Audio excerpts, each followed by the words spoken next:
Why Mona Lisa painting is so famous? யோசிச்சிருக்கீங்களா?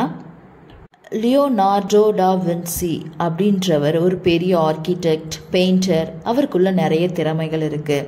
அவர் ஒரு நாள் ஒரு பெரிய பெயிண்டிங்கை வரையணும்னு ஆசைப்படுறாரு.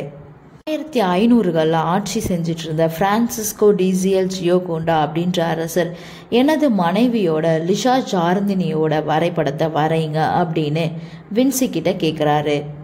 அவரும் ஒத்துக்கிட்டு இந்த பெயிண்டிங்கை வரைய ஸ்டார்ட் பண்ணுறாரு. 10 வருஷமா அந்த பெயிண்டிங்கை வரைஞ்சிட்ருக்காரு. அட்மாஸ்பரிக் டெத்து, கிரேடேஷன் ஆஃப் கலர்ஸ் அப்படின்னு ஏகப்பட்ட விஷயங்களை ஒன்று சேர்த்து வரைகிறாரு.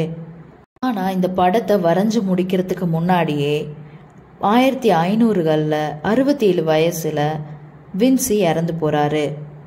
கேட்ட அரசர் அதை ஒரு பப்ளிக் டிஸ்பிளேல வைக்கிறாங்க.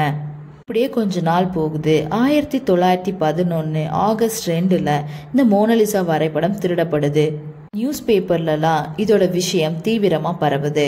பாப்லோ பிகாசோ மேல எல்லாரும் டவுட் படுறாங்க. அவர் தான் இந்த வரைபடத்தை திருடி இருப்பார்னு அவரை அரெஸ்ட் பண்ணி உள்ள போடுறாங்க. மேல தப்பு இல்லைன்னு சொல்லி அவரை வெளியே அனுப்புறாங்க. அதுக்கப்புறமா மியூசியத்துல வேலை பார்த்த மேன் தான் ஒரு ஆளை வச்சு அந்த பெயிண்டிங்கை திருடி இருக்காருன்னு தெரிய வருது. அப்புறம் அந்த பெயிண்டிங்கை அவர்கிட்ட இருந்து வாங்கி மியூசியத்தில் வைக்கிறாங்க. அதுக்கப்புறம் தான் அது ஒரு நேஷனல் ட்ரெஷராக மதிக்கப்பட்டது. அதன் பின்னர் 1960 அதோட இன்சூரன்ஸ் 100 மில்லியனாக அறிவிக்கப்பட்டது. இப்போ இருக்க காலகட்டத்தில் அதோட இன்சூரன்ஸ் 870 மில்லியனாக இருக்கு. மோனலிசா வரைபடம் திருடப்பட்டதுல இருந்து தான் ரொம்ப ஃபேமஸாக நேஷனல் ட்ரெஷராக கொண்டாடப்படுது.